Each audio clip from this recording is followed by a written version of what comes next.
Ethan Brooks had signed up for exactly one thing when he joined the Interspecies Goodwill Initiative: a paid week off from the fire tower and a chance to see something other than pine trees. Nobody had mentioned that. Cultural liaison duty meant being personally assigned by name as the first human contact for a member of Velis royalty. He found out on a Tuesday, standing in the ranger station with mud on his boots and a half-eaten granola bar in his hand, when his supervisor slid a tablet across the desk. "Her name is Azara," Deb said, not looking up from her coffee. "She's a princess. She requested you specifically." "She requested me? I've never met an alien in my life." "Apparently that's the point. She wants someone ordinary. Her words, not mine." Deb finally looked up, and there was something suspiciously close to a smirk on her face. "Congratulations, Brooks. You're the most ordinary man in a 4-county radius." "Thanks. Don't mention it. Pick her up at the transport pad at 9. Wear something that isn't flannel." Ethan spent the rest of that Tuesday trying to figure out what, exactly, a person wore to meet an alien princess, and failing spectacularly. He owned 3 button-down shirts, all of them purchased for his cousin's wedding 4 years earlier, and none of them fit the way they used to. He owned 3 pairs of jeans, 1 good and 2 ruined by chainsaw oil. He owned a lot of flannel.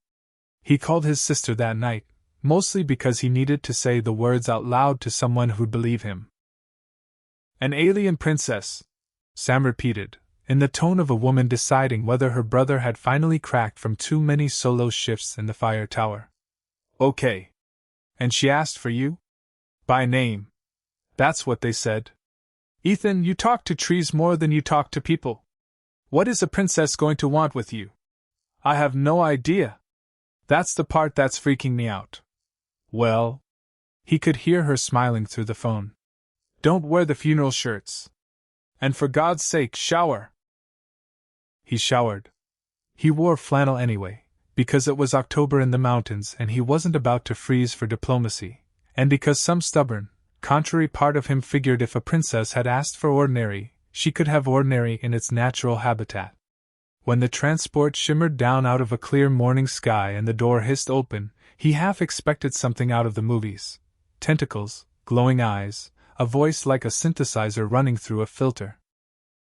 He'd watched exactly one interspecies press briefing the night before, out of nerves, and it had done nothing to prepare him for the specifics of anything. What he got was a woman.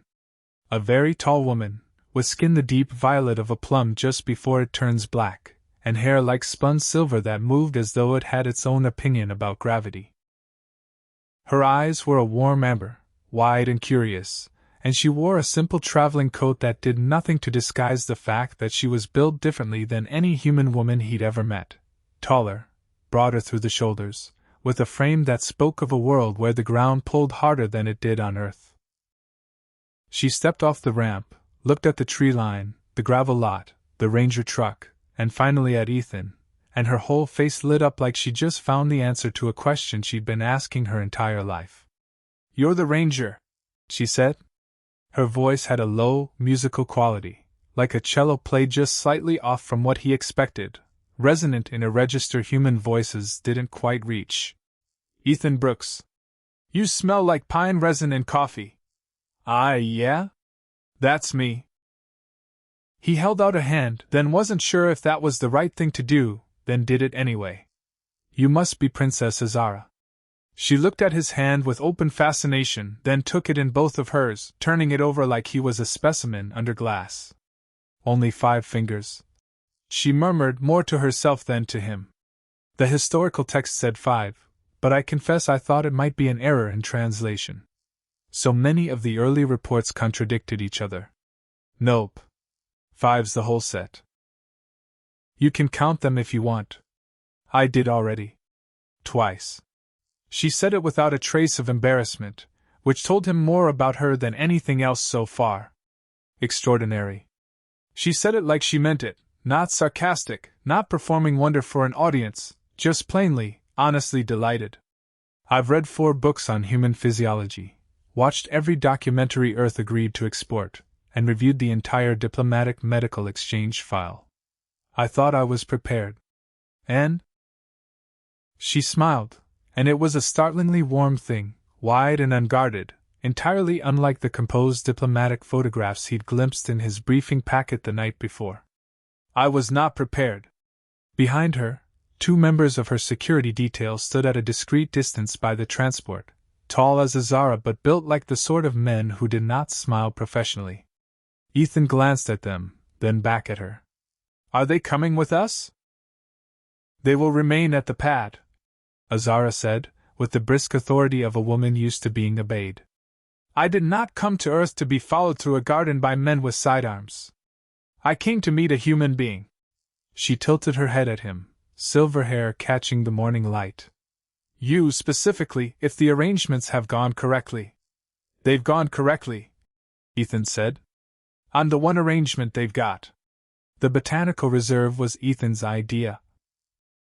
His actual job, on an actual day, doing an actual thing he knew how to do. He'd requested it specifically over the diplomatic office's suggestion of a museum tour, because a museum meant glass cases and hushed voices, and he had a feeling, even before he met her, that a woman who'd traveled across the galaxy to meet an ordinary man wanted something a little more alive than an exhibit hall. He'd been right. Somewhere among the fall foliage and the greenhouse full of orchids, he stopped being the most ordinary man in a 4-county radius, and started being, simply, a guy showing a woman around a place he loved. It didn't stay simple for long. Your heart, Azara said about 4 minutes into the walk, is beating faster than the resting rate listed in the medical file. Ethan choked slightly on his own spit. You can hear my heart? Veilless hearing registers a broader frequency range than human hearing. It's not impolite to mention it, is it? I don't wish to embarrass you. She tilted her head, silver hair sliding over one shoulder, entirely earnest. Though the file did note humans experience something called social anxiety in unfamiliar situations. Is that what's happening? Should I catalog it? You do not need to catalog my heart rate, Azara. I'm cataloging everything, she said, producing a small device from her coat pocket that unfolded into a shimmering, translucent notebook, hovering just above her palm. Words appeared on it in a script Ethan didn't recognize, scrolling as she spoke. Subject displays elevated cardiac activity in social proximity. Possible indicator of interest, or possible indicator of gastrointestinal distress. Further observation required. It's not gastrointestinal distress. Then it's the other one, she said, and looked entirely too pleased with herself about it. They walked past the greenhouse, and she stopped every few feet, at a fern, at a beetle, at the particular way frost had rimed the edge of a leaf, filling her hovering notebook with careful, delighted observations. It wasn't performative. It was the real thing, a scientist's mind wrapped in a princess's manners, encountering an entire planet's worth of firsts. What is this? She asked, crouching by a bed of chrysanthemums, careless of the dew soaking into the hem of her coat. Chrysanthemums? Fall flower. They bloom when everything else is dying back for winter. They bloom when everything else is dying back. Azara repeated, and made a note with the reverence of a woman recording scripture. On Veilless, our flowering plants bloom only during the wet season, in synchrony, as a survival strategy against predation. The idea of a flower that blooms alone, in defiance of the season, strikes me as remarkably brave. I don't think the flower knows it's being brave. Perhaps not. But you humans have a habit of assigning meaning to things that have none, and I confess I find I like that habit. It seems a gentler way to move through a difficult universe. Ethan didn't have an answer for that, so he just watched her for a moment. The careful, unhurried way she touched the petals, like she was afraid of bruising something that had already survived so much just by existing this late in the year. You only have one heart, she said apropos of nothing, as they reached the reserve's small pond. Just the one. On Veilless we have two. It distributes the load. Our gravity is nearly 40% greater than Earth's, so the body needed more support to move blood efficiently. She said this the way someone might explain that they had two hands. Simple biology. I confess I find the idea of relying on a single heart rather alarming. What happens if it experiences irregularity? Then you go to a doctor, hopefully. And if you don't reach one in time? Then it's usually pretty bad news. Azara's amber eyes widened, and for a moment the scientific detachment cracked into something that looked a lot like genuine concern. That seems like an extraordinarily fragile way to be built. We manage. You do more than manage, she said, quiet enough that he almost missed it. You built a species around fragility and turned it into something that runs marathons. I read about marathons. 26 miles on foot for no reason except that you decided to. There's usually a t-shirt at the end.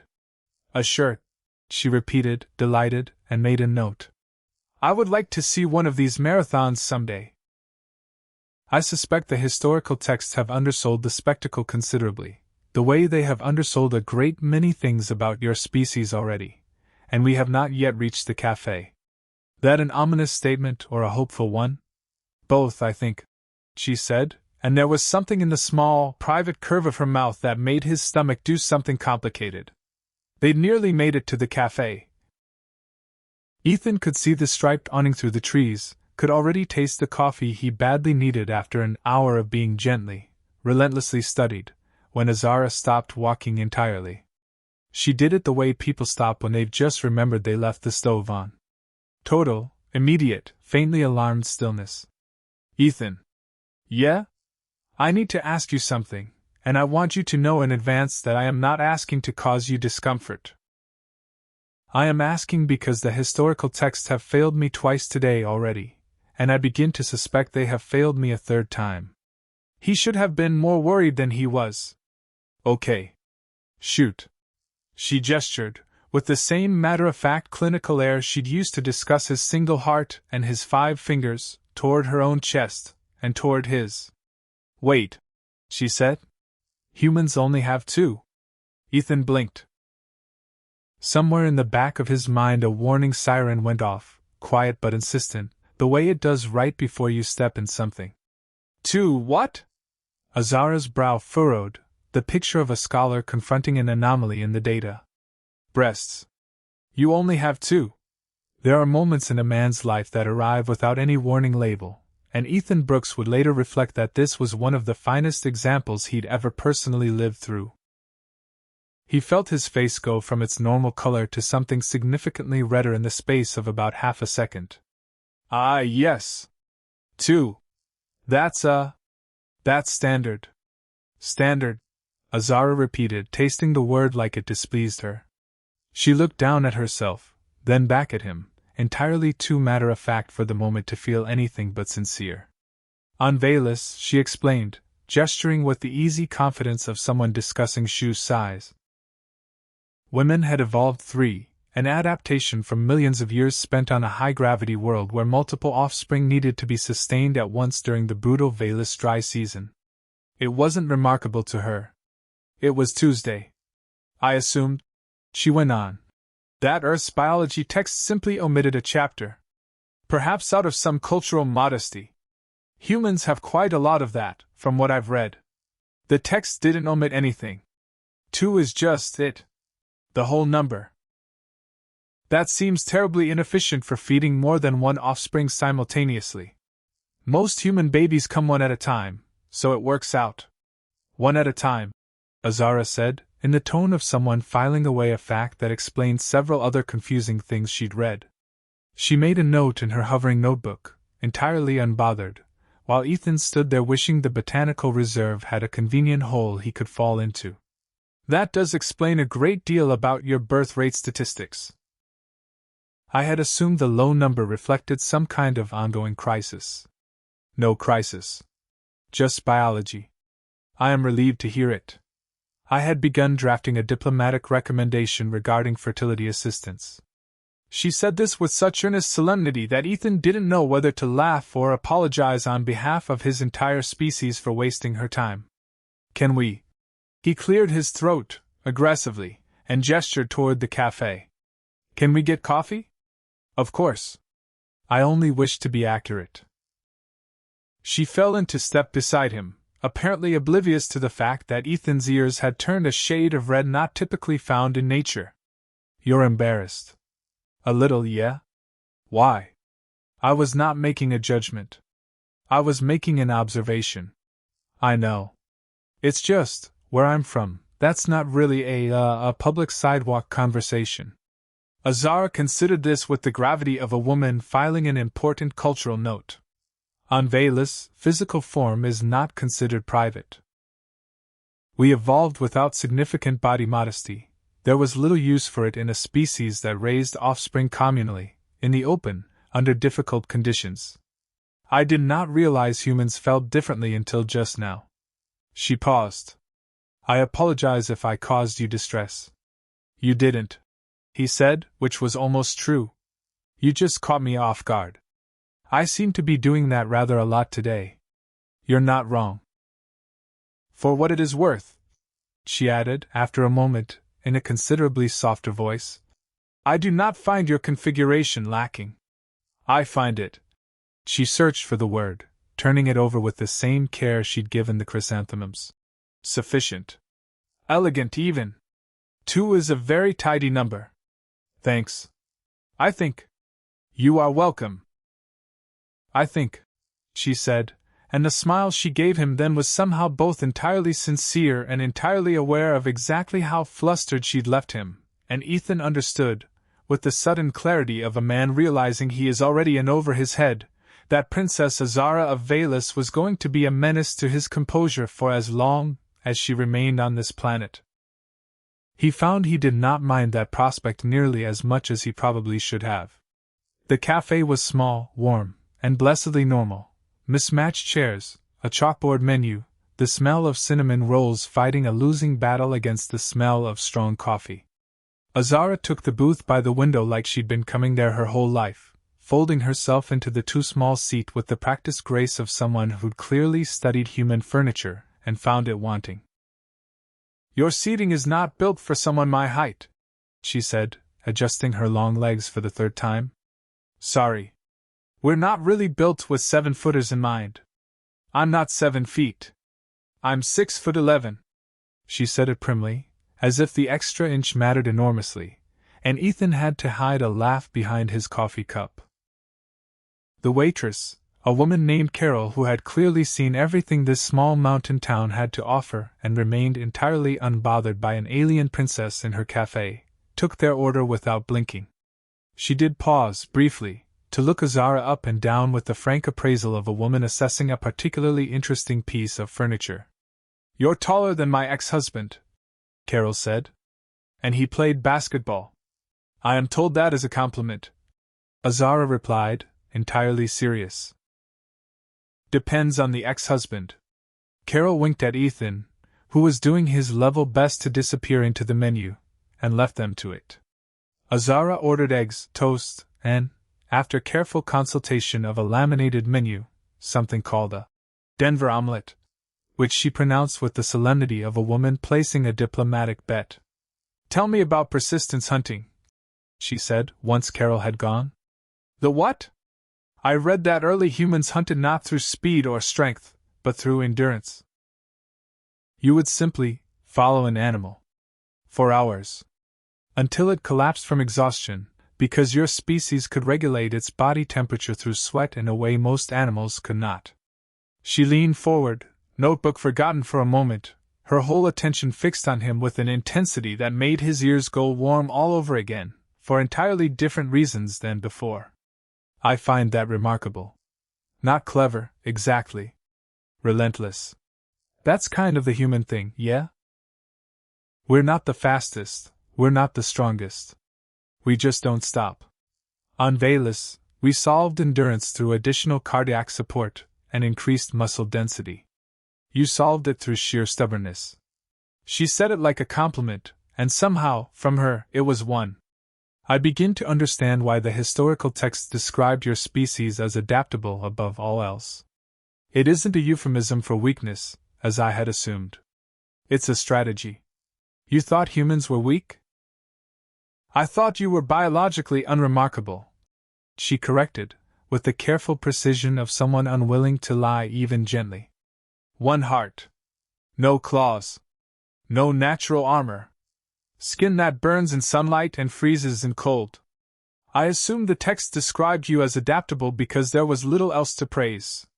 She paused, and something shifted in her expression, the scientific distance softening into something warmer, more uncertain. I no longer believe that. Ethan didn't know what to say to that, so he said the first true thing that came to him. You're not what I expected either. What did you expect? Something colder. More formal. Royalty, you know. I figured you'd be doing this because someone told you to. Azara's silver hair shifted as she tilted her head, considering him with those wide amber eyes. I requested you, she said. Specifically. Did they not tell you that? They told me. I didn't really believe it. I requested someone ordinary, she said, because I have met a great number of extraordinary people in my life, Ethan Brooks, and none of them ever told me the truth about anything.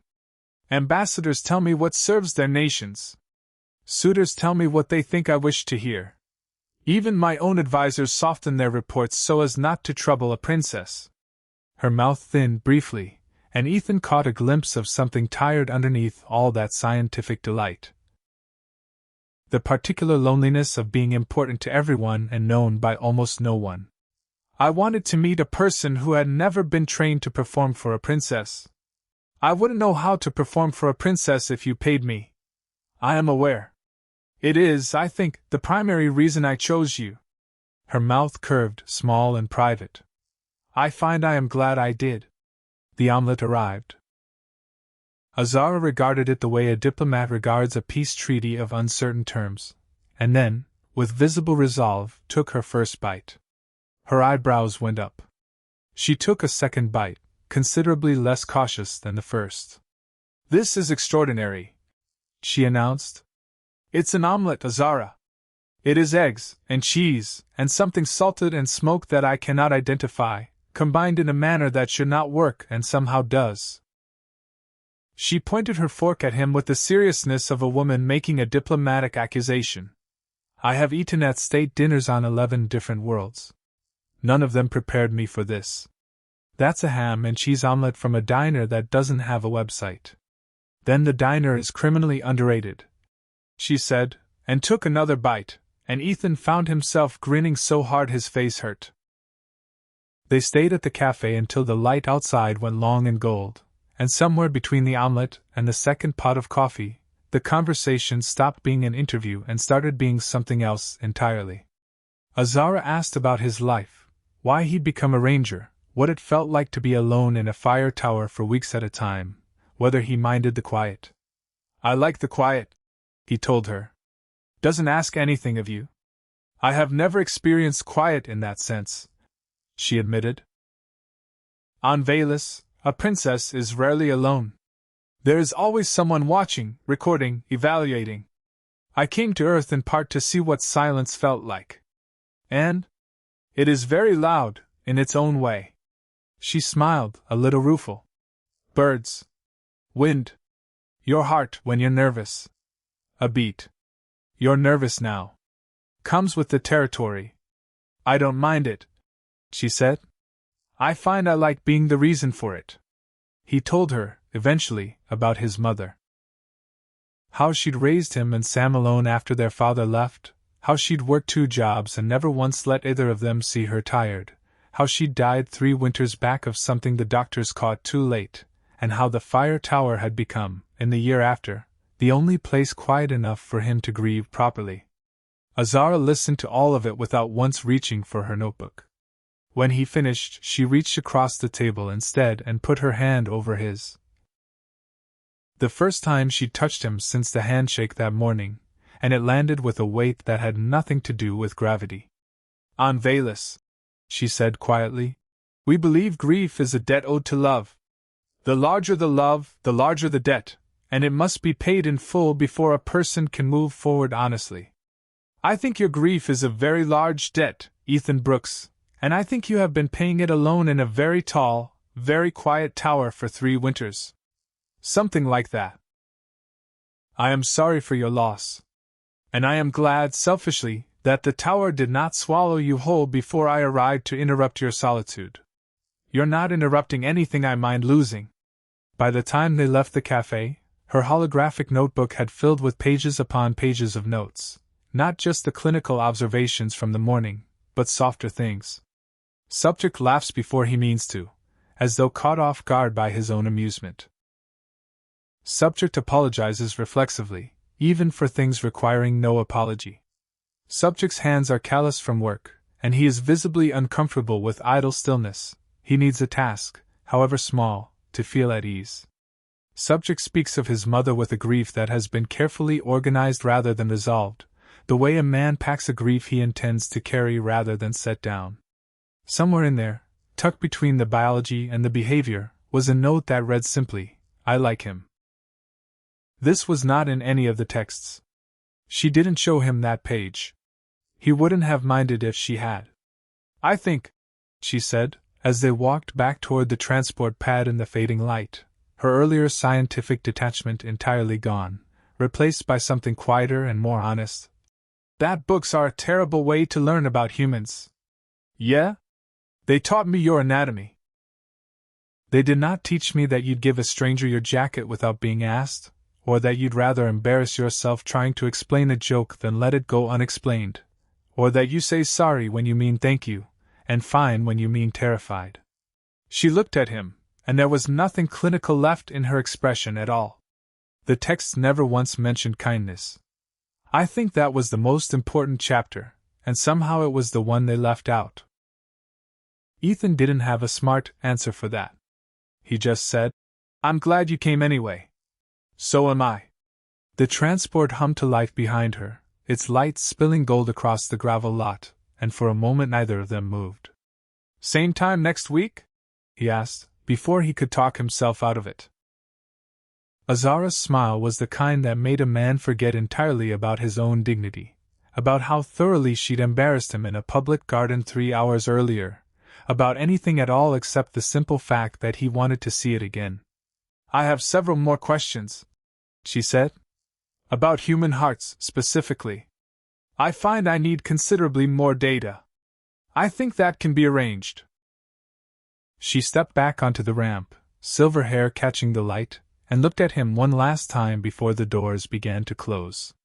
"Ethan Brooks," she said, "you are the most ordinary man I have ever met." The doors sealed. The transport lifted, and Ethan stood alone in the gravel lot with his hands in his jacket pockets, grinning like an idiot at an empty sky, already counting the days until next week. News travels fast in a town with one traffic light, and by Thursday, everyone from the hardware store to the church potluck had heard some version of the story, most of them wrong, several of them wildly so. By Friday, Ethan had been asked, with a straight face, whether the princess had scales, whether she breathed fire, and whether it was true that aliens couldn't lie, which would apparently make her the first honest woman he'd ever dated, according to Hank at the gas station, who had opinions about Ethan's dating history that nobody had asked for. "She's purple," Ethan told his sister, over a beer on his porch that Friday night. "Not scaly. Not fire-breathing. Just purple. And about a foot taller than me. Is she nice? She's..." He turned the bottle in his hands, trying to find the right word for a woman who'd catalogued his heartbeat, embarrassed him thoroughly over breakfast, and then held his hand through the worst parts of a story he hadn't told anyone in 3 years. "She's the first person who's asked me a real question in longer than I want to admit." Sam studied him for a long moment, the way she used to when they were kids, and she could tell he was hiding a scraped knee under a brave face. "You like her?" "I don't know her well enough to like her yet." "Ethan." "Fine. Yeah. I like her. It's stupid, she's a princess, Sam, she goes home to a whole other planet eventually. This isn't going anywhere. Since when has this isn't going anywhere ever stopped you from getting attached to something anyway?" Sam pointed the neck of her bottle at him, not unkindly. "You kept that half-dead pine seedling alive for 2 years because you felt sorry for it. You're not exactly known for cutting your losses early. That's different. That's a tree. That's the same thing with roots instead of legs." Sam said. And you know it. He didn't have a good answer for that either, which was starting to become something of a pattern. The Veil's diplomatic office, for its part, was considerably less charmed by the town's gossip than the town itself was. On Monday, a formal-sounding call came through to the ranger station, and Ethan found himself sitting across the table from a Veil's liaison named Threll, a stern, gray-skinned man with the bearing of someone who had spent his career keeping royalty out of trouble. The princess has requested a second cultural exchange session with you specifically, Threll said, in the clipped tone of a man reading from a script he did not entirely agree with. I am obligated to inform you that Her Highness's public conduct reflects on the entirety of the Veil's diplomatic mission, and that any complications arising from this arrangement will be handled with appropriate discretion. Complications. Romantic entanglements between a Veil's royal and a foreign national are not without precedent, Ranger Brooks, but they are not without consequence, either. I would ask that you consider carefully what you are inviting into your life before you invite it any further. Ethan thought about the way Azara had looked at a chrysanthemum like it had personally impressed her. He thought about the notebook, and the omelet, and the quiet way she'd said I am sorry for your loss like she meant every syllable of it. With respect, he said, she's the one who keeps showing up. I think that's her call to make, not mine. Threll studied him for a long moment, something unreadable passing behind his gray eyes. That, he said finally, is very nearly what she said about you. She came back exactly 7 days later, and this time there was no ramp, no formal transport. Just Azara, in human clothes she'd clearly researched extensively and gotten charmingly, deliberately wrong, a flannel shirt, worn as a dress, with hiking boots 2 sizes too small that she refused to admit were uncomfortable, standing at the edge of the ranger station parking lot like she'd simply willed herself there. You walked? Ethan asked, stunned. I asked to be dropped a mile out. I wanted to experience arriving the way a human would. On foot. With anticipation. She said this as though it were the most obvious thing in the world, tugging self-consciously at the 2 small boots. I read that anticipation is considered part of the romantic experience. Was I wrong? No, he said, and found he meant it more than he expected to. You weren't wrong at all. Threll informed me you received a visit from the diplomatic office. She said, once they'd started walking, her tone carefully neutral in a way that told him it wasn't neutral at all. I want you to know I did not sanction it, and I have already told him so, at considerable volume. It's fine. He wasn't wrong to ask. He was being overly cautious, which is his entire job, and I do not fault him for doing it. But I do not want you to think that anything about this. She gestured between them, a small, deliberate motion. Comes with conditions I have not told you about. If there are complications, they are mine to manage. Not yours to worry over. Duly noted, Ethan said, and something in his chest loosened at the fierce, matter-of-fact way she'd said it, like she'd already decided he was worth defending, and saw no reason to make a production of the decision. They spent the second date in the fire tower, 60 feet up a rickety metal staircase, watching the sun go down over a valley of turning leaves. Azara catalogued the color of the sky with the same fierce attention she'd once given his heart rate. Orange fading to violet, unlike anything in the Veil's spectrum, a color that exists only because of this specific atmosphere and this specific distance from this specific star, and somewhere in the middle of her cataloging, without any scientific preamble at all, she took his hand. Is this permitted? She asked. Hand-holding. I read it signifies affection, but I did not wish to presume. It's permitted, Ethan said, and his voice came out rougher than he meant it to. Good, she said. Because I find I would like to hold it regardless of the text's opinion on the matter. They didn't talk about breasts, or hearts, or any of the biology that had started them off on the wrong, hilarious foot the week before. They talked about Ethan's mother, who died 3 winters back and whom he still missed more than he told most people. About Azara's father, the king, who loved her fiercely and worried about her constantly, and had let her come to Earth anyway because he understood that some things a princess had to learn for herself, about quiet, and fire towers, and the strange, specific loneliness of being the only person of your kind in a room. "My father would like you," Azara said, watching the last light drain out of the valley. "Not because of anything you've done. Because of how you listen. He has spent his whole reign surrounded by people angling for something, and I think he has forgotten what it sounds like when a person simply wants to hear what you have to say. I'm not sure a king caring what I think is a compliment I know how to take. Take it anyway," she said. "I intend to keep giving them to you. I am not lonely tonight," Azara said, watching the last of the light fade from the valley, her hand still warm in his. "Me neither."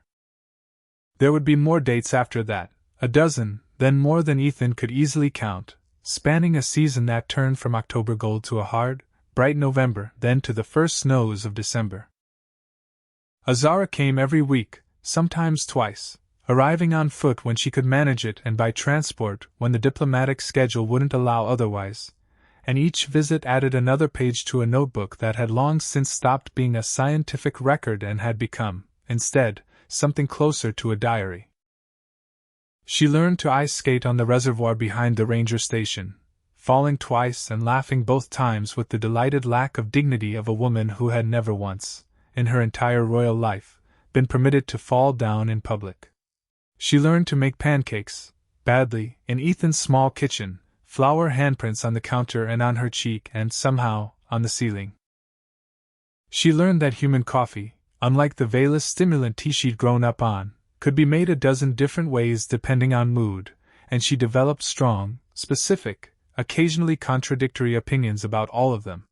She also learned to worry, in a small, human way she hadn't expected, about whether he was eating enough on his long solo shifts, about the particular crease that appeared between his eyebrows when the fire risk reports came in high, about the anniversary of his mother's death, which she marked quietly on her own calendar without being asked, and for which she arrived that December morning with a thermos of coffee and no notebook at all, because some things, she'd decided, a person didn't catalog.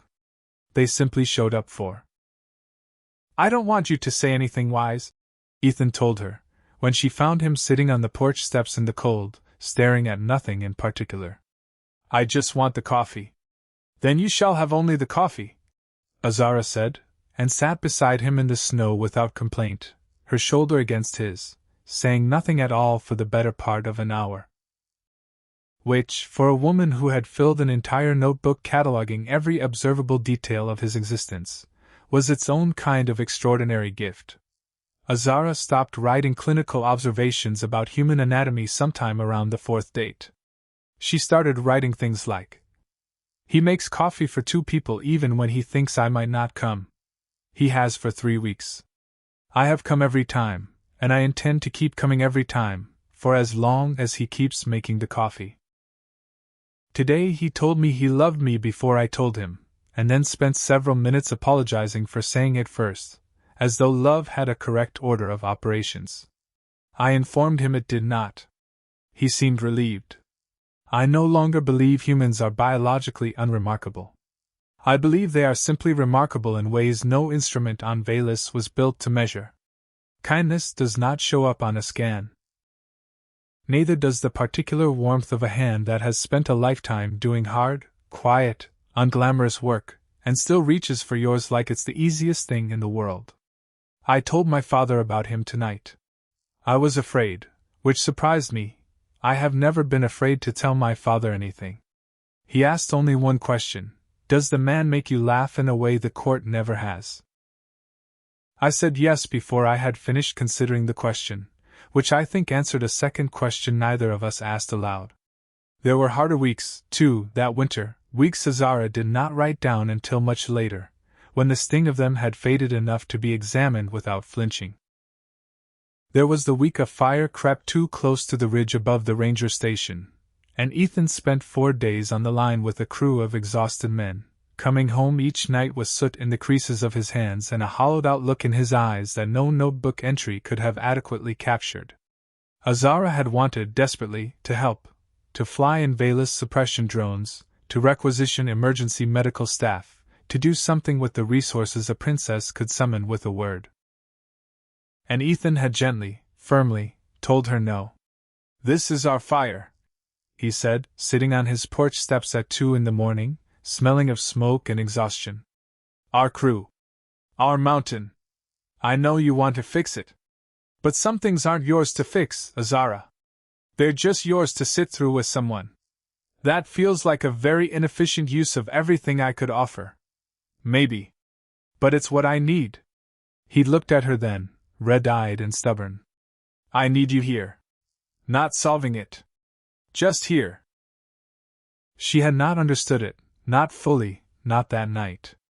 But she had stayed anyway, brought him water, sat beside him in silence, resisted every instinct that told her a problem existed to be solved rather than simply endured, and somewhere in the small hours of that long night, she began to understand something about human love that no Velas text had prepared her for, that sometimes the greatest gift a person could offer was not a solution, but a presence. Not a fix, but a witness. "I wanted to move a mountain for him tonight," she wrote afterward, once the fire crews had finally gotten the line held and the smoke had begun to clear from the valley, and he asked me instead only to sit beside him while the mountain burned. I think I understand, now, why the human wedding vows the historians recorded speak so often of sickness alongside health, and worse alongside better. It is not because humans expect misery. It is because they have learned that love which only shows up for the easy seasons is not love at all, merely good weather. There was also the week, in early January, when a Velas tabloid channel obtained grainy footage of the two of them at the reservoir, and ran it under a headline calling Azara's romance a diplomatic embarrassment, accompanied by unflattering commentary from anonymous court sources who found it politically convenient to be scandalized.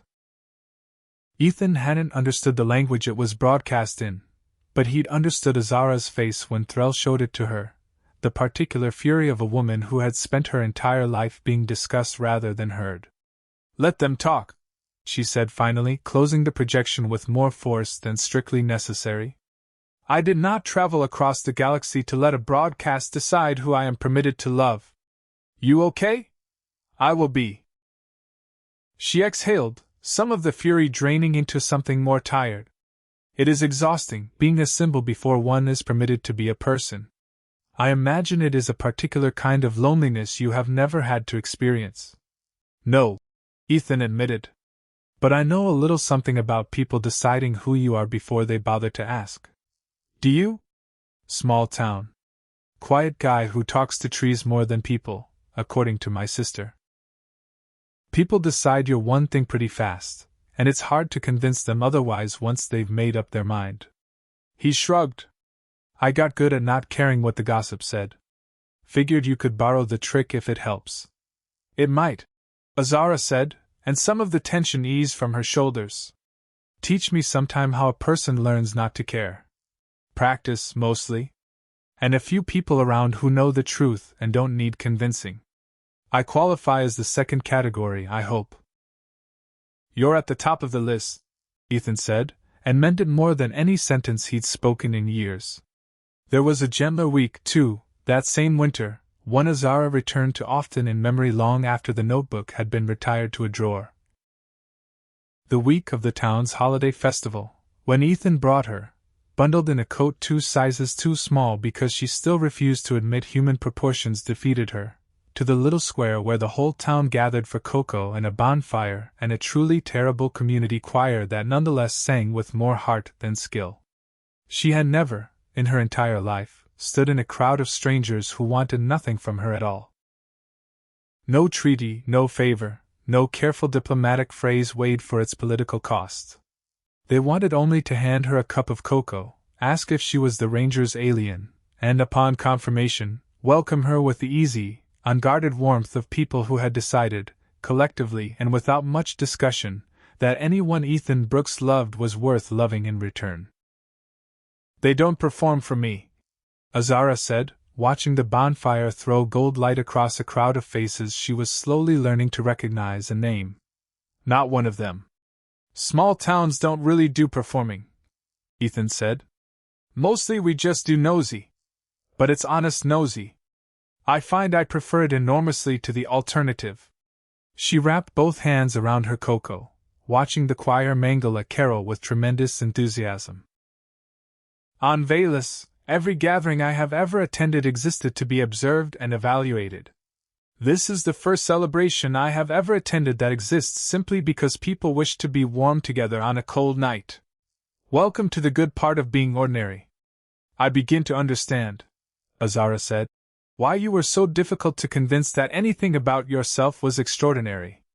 You have spent your whole life surrounded by people who make the ordinary feel like more than enough.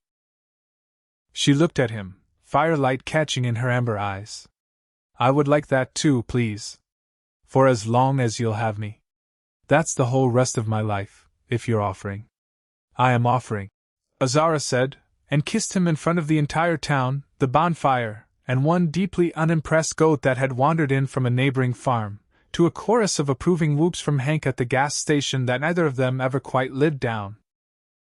It was Azara's father who complicated things, in the end, though not in the way either of them expected. The summons came in January, carried by Threll in person, his grey face arranged in the careful neutrality of a man delivering news he didn't fully agree with. King Vorin of Veles, it seemed, had heard enough second-hand reports of his daughter's Earth romance to want a first-hand account. And more pressingly, the Veles court had begun murmuring about a long-standing arrangement, decades old, between House Veles and House Kethra, whose son, Prince Davin, had once been informally proposed as a future match for Azara. It was never formalized, Azara said, pacing the length of Ethan's small kitchen with an agitation he'd never seen in her before, silver hair coming loose from its usual careful arrangement. It was a conversation between our fathers when we were children, nothing more. I have not spoken to Davin in 11 years. But the court remembers it. The court remembers everything that is convenient to remember, and forgets everything that isn't. She stopped pacing, pressed both hands flat against the counter, and for the first time since he'd met her, Ethan saw something that looked almost like fear cross her face. They will use this. A princess falling for an alien ranger from an undeveloped exchange world makes for very good court gossip and very poor foreign policy, in their estimation. Davin is convenient. You are not. So what happens now? Now, Azara said, straightening, some of the old fierce composure returning to her spine. I go home for a month, as my father has requested, and I remind the court that I am not a piece to be moved on anyone's behalf but my own. And you? She softened, crossing the kitchen to take both his hands in hers. You wait, if you are willing, and you trust that a month is not so very long, even if it feels it. And if the court wins? They will not win, Azara said with a certainty that had nothing scientific about it at all. I have catalogued a great many things in my life, Ethan Brooks, but I have never once been wrong about what I want. And I want this. I want you. A court that has never once asked me what I feel is not going to succeed in telling me what to feel now. She left the following Tuesday, transport lifting into a grey winter sky, and the month that followed was the longest of Ethan's life.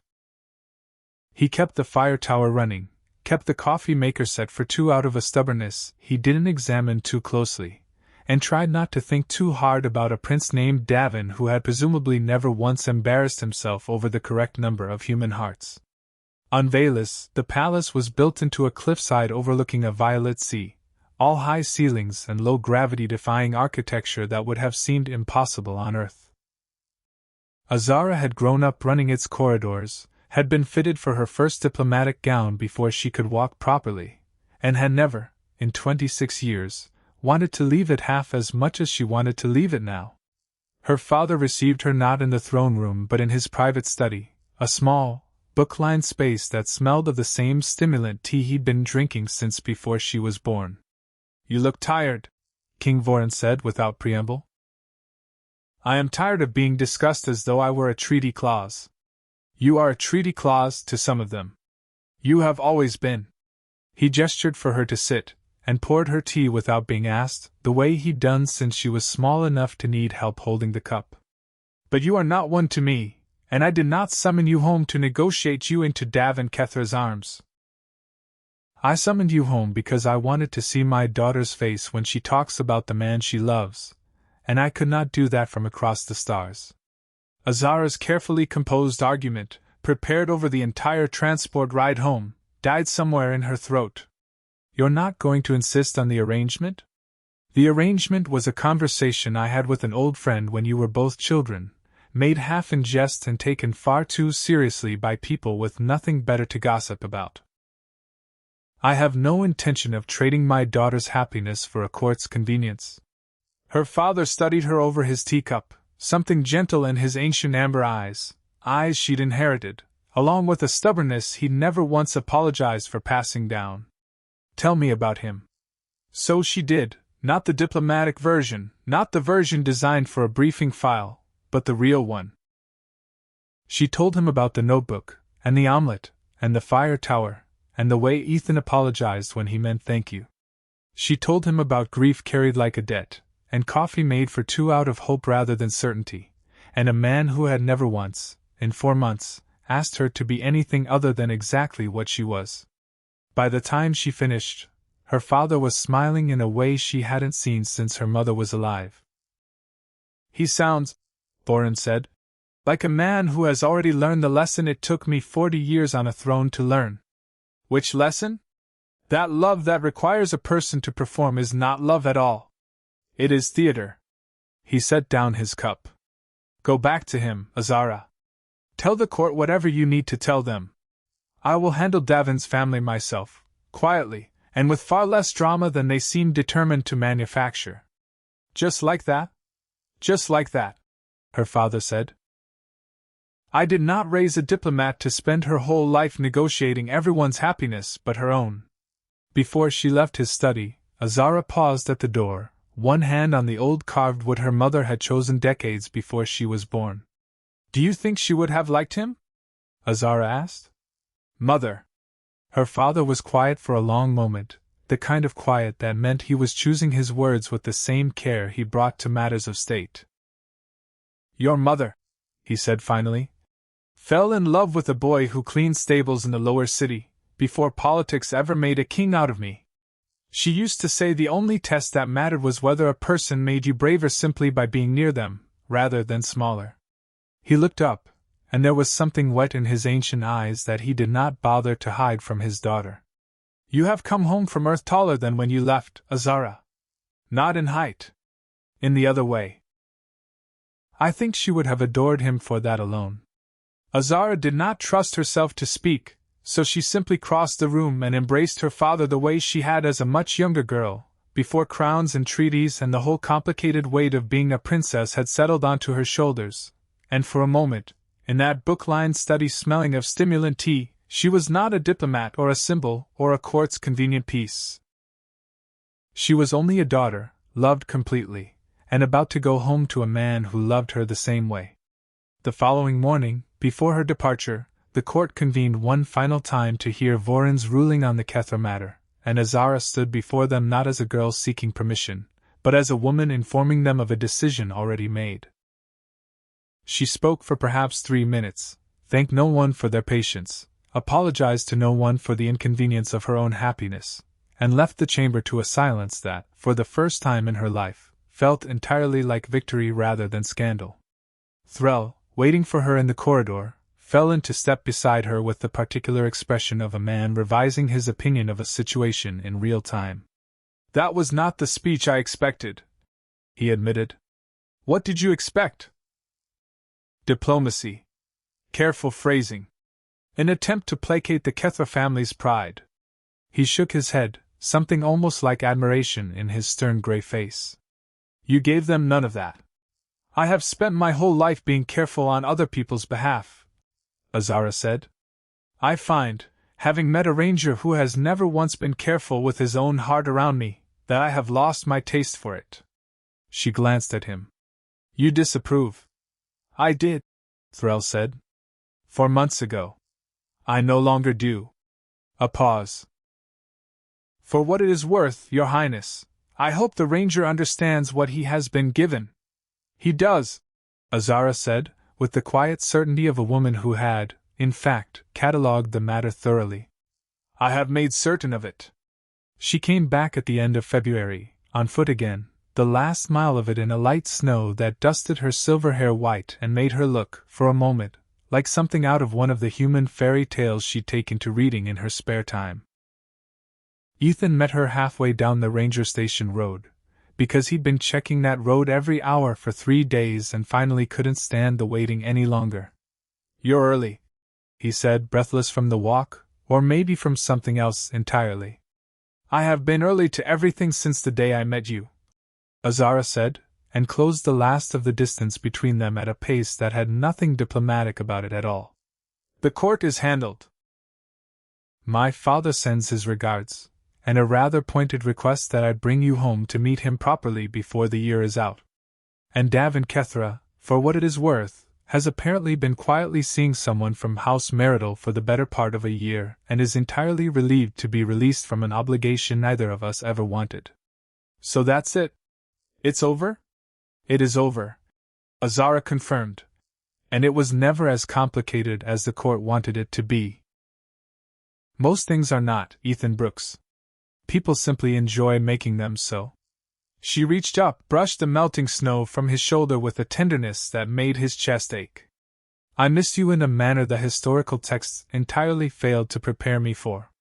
There is no chapter on it. I checked. I could have told you that one without a book." "I am beginning to suspect," Azara said, "that you could tell me a great many things without a book, and that I have been reading entirely the wrong sources for the entirety of my scientific career." King Voron's invitation arrived in April, hand-delivered by Threll along with a formal itinerary that made Ethan's stomach drop the moment he saw the word state dinner printed under Tuesday. "You don't have to be nervous," Azara told him, for the 4th time that morning, as they boarded the transport that would carry them across the stars to a planet Ethan had only ever seen in briefing photographs. "I'm meeting a king, Azara. In a state dinner. Wearing a jacket I bought 2 days ago because apparently flannel doesn't translate. My father will adore you regardless of what you wear. He has already decided to." "And the rest of the court?" "The rest of the court," Azara said, with the particular relish of a woman who no longer cared what the court thought, "can adjust their expectations or keep them to themselves. Either is acceptable to me." Veilous, when the transport finally broke atmosphere and Ethan got his first look at it through the viewport, was nothing like the photographs. The sky was a pale lavender he had no earthly comparison for, and the palace rose from a cliffside above a violet sea in curves that seemed to defy the same gravity Azara had once explained to him so matter-of-factly in a botanical garden 6 months earlier. He understood, looking at it, why she'd built a whole personality around evolving 2 hearts to survive a world this demanding. Everything about Veilus felt like it required more of a person than Earth ever had, and yet here she was, entirely unbothered by any of it, chattering excitedly about the approach the way he once had about the fall foliage back home. "You grew up here," he said, half a question, half simple wonder. "I grew up here," Azara confirmed. "And I confess I have never once looked at it, and felt what I am feeling now, showing it to you." "Which is?" "Nervous," she admitted, with a small, surprised laugh, as though the admission cost her something. "I have shown ambassadors this view 100 times without a flicker of concern for their opinion. I find I care a great deal what you think of it. It's beautiful, Azara. I don't have the right words. It's like nothing I've ever seen." "That will do," she said, visibly relieved. "For a start." King Voron met them not in the throne room, as the itinerary had promised, but on the palace's lower terrace, where the wind came up off the violet sea and the whole court could see, from a respectful distance, exactly how their king intended to receive his daughter's chosen partner. He was a tall man, silver-haired like Azara, with the same warm amber eyes and none of the cold formality Ethan had steeled himself to expect. "So," Voron said, studying Ethan with an appraising directness that reminded him uncomfortably of Azara on their very first walk, "you are the ranger who counts his own fingers correctly and does not lie about it." "Ah, yes, sir," That's an accurate description. My daughter tells me you make coffee for two even when you are uncertain she will come. Voron's mouth curved, something warm breaking through the royal composure. I am told this is a very small thing. I do not think it is a small thing at all. I think it is the entire thing, dressed up as something ordinary. He extended a hand, an oddly familiar gesture, one Ethan suspected Azara had taught him specifically for this occasion, and Ethan shook it, 5 human fingers against a Veilus grip considerably stronger than his own. Welcome to Veilus, Ethan Brooks. I am told the state dinner is somewhat excessive. Do not let it intimidate you. My daughter did not fall in love with a man easily intimidated, and I do not intend to be the one who ruins that fact on his first visit. The state dinner was, in fact, somewhat excessive, 11 courses, 3 languages, and a moment of genuine panic when Ethan was presented with a Veilus delicacy that appeared to still be moving, which Azara solved by quietly swapping his plate for hers without missing a beat of the conversation happening around them. But underneath the ceremony, the evening had the same quality their very first date had once had, 2 people, from 2 entirely different worlds, discovering that curiosity handled with kindness could bridge almost anything. By the time the transport carried them home to Earth a week later, Ethan had eaten breakfast with the king, been quizzed good-naturedly by 3 of Azara's childhood friends about the exact number of human hearts, a joke that had, apparently, made its way through the entire Veilus court by now, and stood beside Azara on the terrace where her mother had once stood, watching a violet sunset neither of them catalogued, because some things, they'd both finally agreed, were better simply lived than recorded. Well? Azara asked, as the transport lifted away from her home planet. What does the notebook say? I don't need a notebook to know I'd follow you across a galaxy for that view, Ethan said. Or for you. Mostly you. An acceptable answer, Azara said, and kissed him before the planet had even fully shrunk from view behind them. Spring came, and then summer, and the notebook Azara had once used to catalogue the number of human hearts and the precise shade of a fall sky filled instead with a year's worth of small, accumulated devotions. Every color of every season, every dish Carol had ever recommended at the cafe, every argument they'd survived and every one they'd laughed their way out of before it could take root. On the anniversary of their first walk through the botanical reserve, Ethan took her back to the same path, past the same greenhouse, to the same bench by the pond where she'd once frozen mid-sentence over the subject of human anatomy, and turned his ears the color of a stop sign. I have a question, he told her, and it was his turn, this time, to feel the old nervous flutter she'd once catalogued so thoroughly. I'm listening, Azara said, amber eyes bright, silver hair catching the same October light it had caught a year before. Do Veilus royalty do weddings? Or is that a whole different chapter of the biology texts? Her laugh startled a flock of birds from the trees, wide and unguarded and entirely, gloriously undignified for a princess. The same laugh she'd given him on their very first walk, when he'd fumbled an answer about human hearts, and she'd found the fumbling more charming than the answer itself. There is a chapter, she said, closing the distance between them, but I find I would rather write this one myself. With you. Starting now. Is that a yes? Ethan Brooks, Azara said, taking both his hands in hers the way she had on the day they met, when she'd counted his fingers twice just to be sure the texts hadn't lied to her. I have catalogued you for an entire year. I have measured your heart rate, your laugh, your grief, your kindness, and the particular stubbornness with which you refuse to let anything, a dying pine seedling, a princess with a scandalous court problem, or your own tired heart, go unattended. I have never once, in the whole of that year, found a single reading that made me doubt this. So yes. It is a yes. It has been a yes since approximately 4 minutes into our very first walk, though it took the rest of the year for the data to catch up to what I already knew.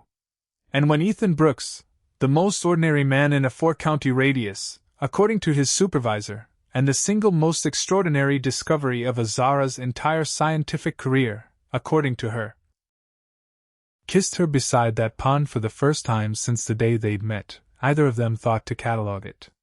Some things, Azara had finally learned, were better left simply, gloriously true, and never written down at all.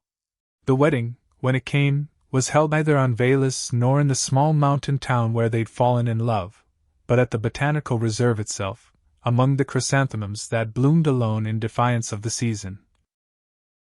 A compromise King Voron had suggested himself, on his first and only visit to Earth, after taking one look at his daughter's face in the autumn light and declaring, with the easy authority of a man who had learned to recognize happiness when he saw it, that this was clearly the correct chapter for it to happen in.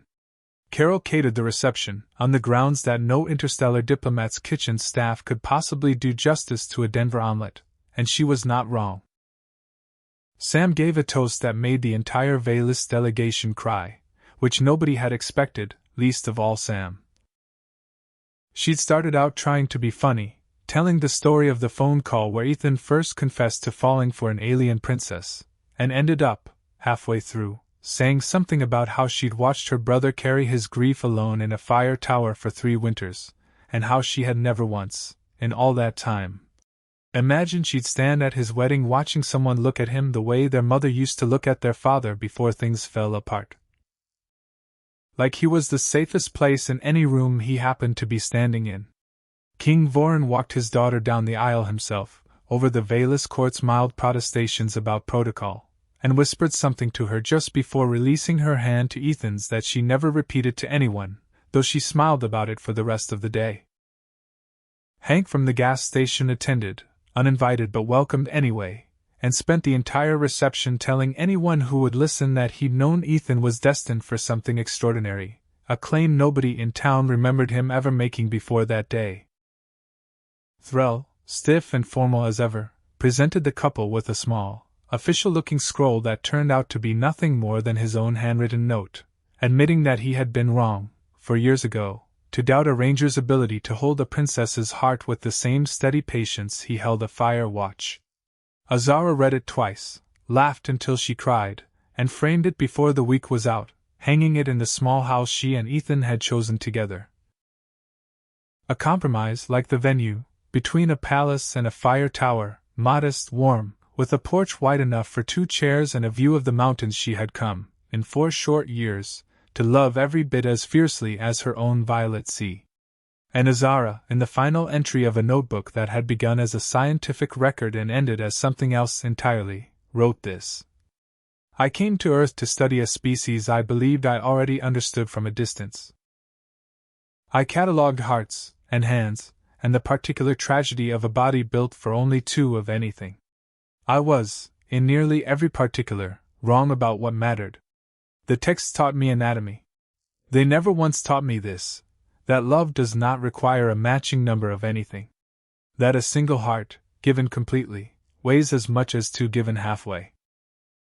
That the bravest thing I ever witnessed on this whole extraordinary planet was not a marathon, or a persistence hunt, or any of the biology I came here to measure. It was an ordinary man, in an ordinary town, choosing every single day to love someone whose whole world he would never fully understand, simply because he had decided, quietly and completely, that she was worth the trying. I think, in the end, I did not come to Earth to study humanity at all. I came to fall in love with it. I am glad, every single day, that I stopped taking notes long enough to let it happen.